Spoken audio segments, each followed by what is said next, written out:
when you were growing up, and I know you said it was more kind of at uni that sometimes mentioned you were adopted or people knew, but did what was the kind of attitudes towards, like, were there any kind of stigmas or stereotypes, or it was all very, commonplace or normal or accepted, or did you ever did how did you navigate it? Um, I wouldn't say that there was any stigmatization as soon as whoever I was talking to found out that it was adoption. Mm, That that kind of, in my experience, approved it in some way. It's like, oh, okay, you're adopted. Okay, then fine. Where I see other, it's it's different. Maybe it's different in Australia because in Europe and especially the Nordic countries, the last, I would say, 20 years or something like that, we have a increase in people from the east coming up, or the south. That must be south, because of all the war and all that's happening in the Middle East and stuff like that. And by that, with that migration, there have been a lot of problems happening in the culture in the Nordic countries. And there's this division right now, and have been there for a long time, where it's like the newcomers and the the grand old ones, the inborn.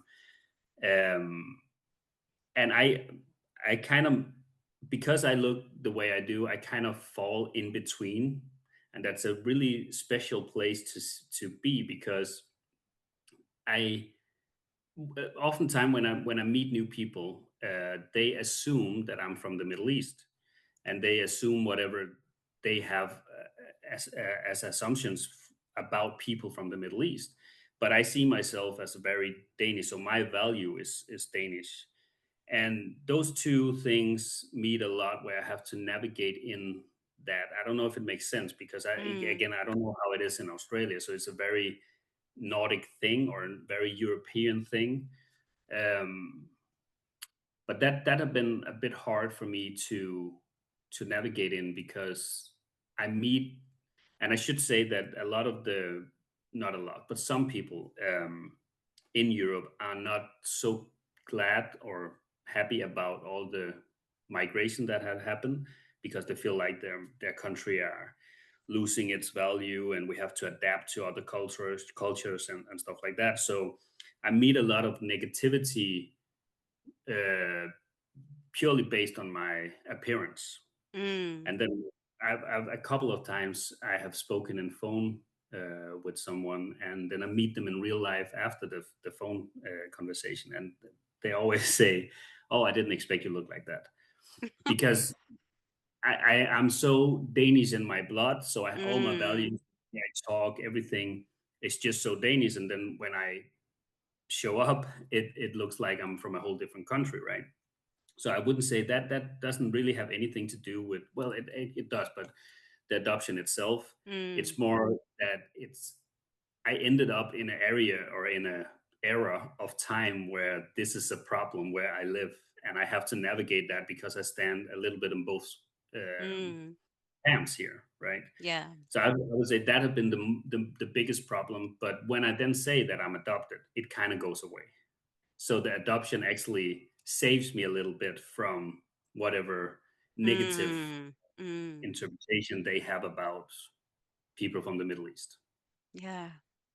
Oh, that's really interesting as well. That would be, yeah, you're kind of straddling all these different worlds, and it's not, as you were saying, like it's not like you've really even been to Hungary, or, I'm not sure if you've been to the Middle East, or, the countries that people may think that you're potentially from, and you're Mm, not connected to those countries, yet there's assumption, that you are, that you're like, Danish through and through. yeah, Yeah, that would be that would be complex to navigate. And it's interesting that adoption, then it's like, oh, you're adopted. Okay, then, like, and it's okay. yeah, No, okay, doesn't yeah, matter. yeah. So it's Yeah, so that becomes my savior yeah, sometimes. yeah, Yeah. yeah. And what's next for you? Like, are you? So you're there, you're in Denmark. I suppose on your adoption path, is it pretty much you're just settled and, not really needing to take it anywhere at the moment, or how do you feel about things where you're at right now? Regarding the adoption, I think I will keep on going as I've done so far. I think maybe as I get older, I would go look up or try to find at least my biological mother, because at some point I don't have the chance anymore.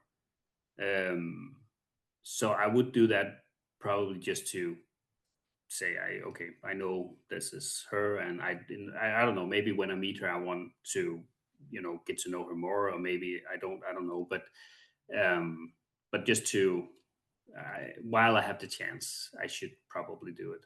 Mm, Also, then again, the responsibility thing that I feel is to let her know I'm okay, I'm good, everything worked out fine. um so yeah, that's probably what I have to do over the next couple of years.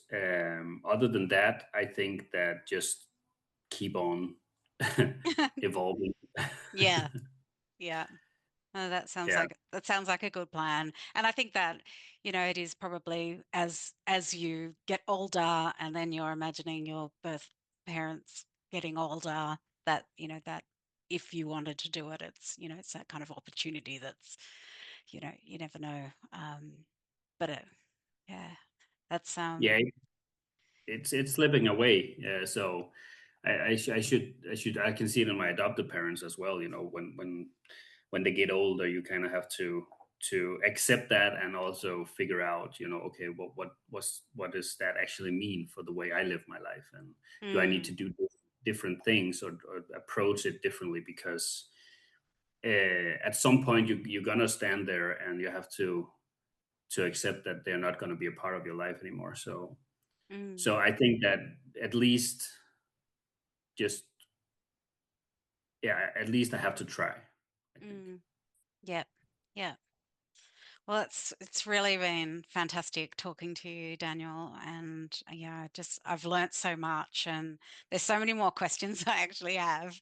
Um, but hopefully we can talk again. And Definitely. just it's completely it's quite a different experience. That I haven't really heard that perspective before. So I've really learned a lot from what you've shared with me today, and I'm sure a lot of other people will as well. I'm really grateful for your time talking to me, Daniel. I'm glad, and thank you for having me. It's been a pleasure, and also to dig back into all the old papers that I haven't seen in a lot of years. So yeah, and I love your work, and if you need a part two to ask some different questions, you can always call me. Oh, thank you, Daniel.